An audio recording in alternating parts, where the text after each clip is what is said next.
Two books, two paths, one truth. I'm reading the Bible and the Quran to find what I actually believe and to share what I uncover along the way. Now, I know I said I'd read the whole Bible, but when I was making the last video, I realized that the Bible is over 2,000 pages long, and that's going to take me a lot of time because I don't want to just read it, I want to compare it to Quran in a meaningful way.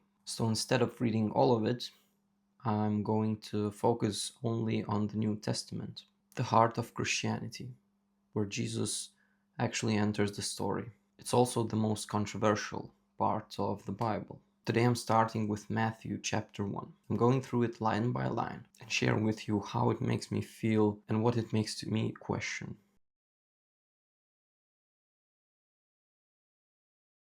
Okay, interesting way to start. Not with a story, not with a miracle, but with genealogy. And I kind of get it. David and Abraham are two very big names in Jewish history. So the Messiah has to come from that lineage. It's basically saying that Jesus checks all the boxes, but it also makes me stop. Did Jesus ever talk about his ancestry? Did he even care about it? And where did this list even come from? Oral tradition, community records, maybe. But part of me wonders, was this list made to more fit the prophecy or to reflect historical fact? Now, I'm not saying it's fake, but this makes me question whether it's just spiritual storytelling or a literal fact.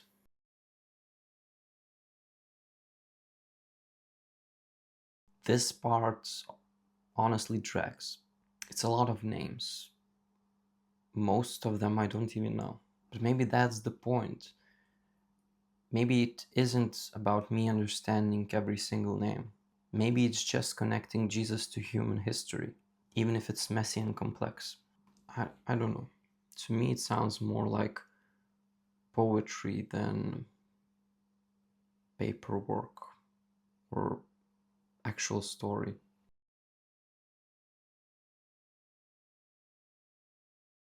When Mary was pregnant, and it's not by Joseph, the story shifts into something more mysterious.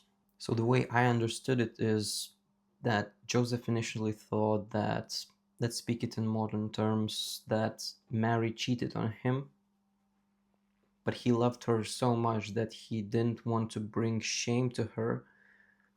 Therefore, he wanted to divorce quietly without anyone knowing, because supposedly Mary should have been virgin.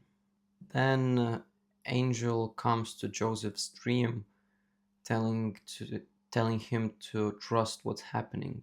That's when we first hear why Jesus matters. He will save his people from their sins. That sentence has so much weight in it. This isn't just about who Jesus was born from, it's about who he was born for.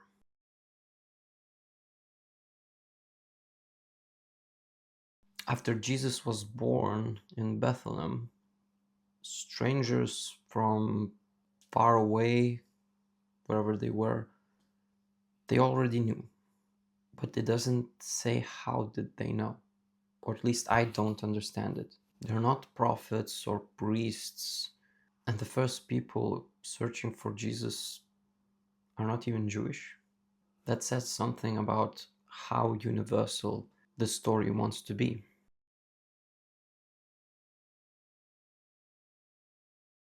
Now, King Herod hears about this, and well, basically he freaks out. And suddenly Jesus isn't just a baby, he becomes a threat. And that tells something powerful. Even as a newborn, Jesus disturbed Herod's status quo. Herod pretends to care, says he wants to worship Jesus, but that was a manipulation. Already the story is drawing the line between power and truth.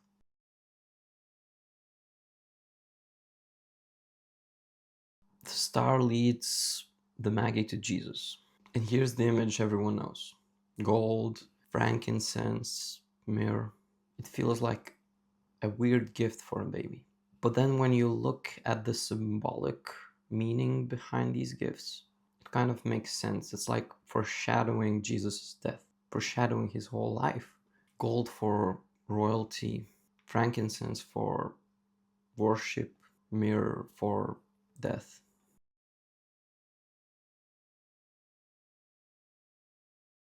Then something strange happens. The Magi are warned not to go back to Herod. Joseph is also warned and flees with Mary and Jesus to Egypt.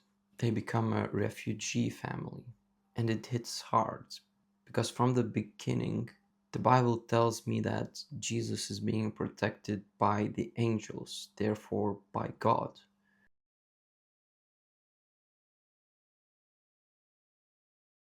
Now, Herod was furious. He ordered to kill boys under 2 in all Bethlehem. It kind of sets the tone that innocent people suffer when fear runs the world.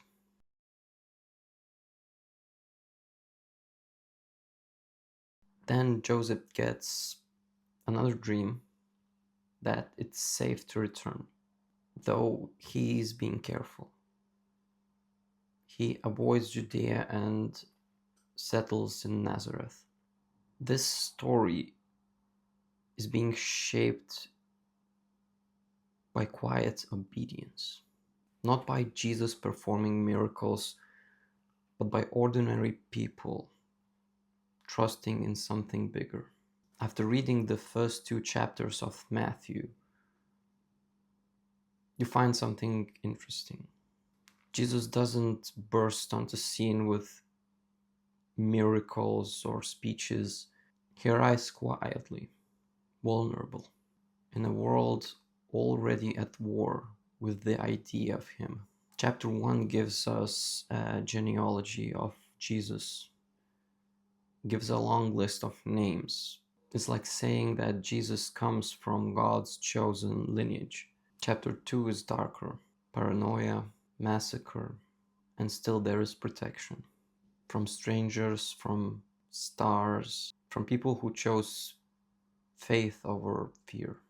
The Bible shows us the story of baby on a run.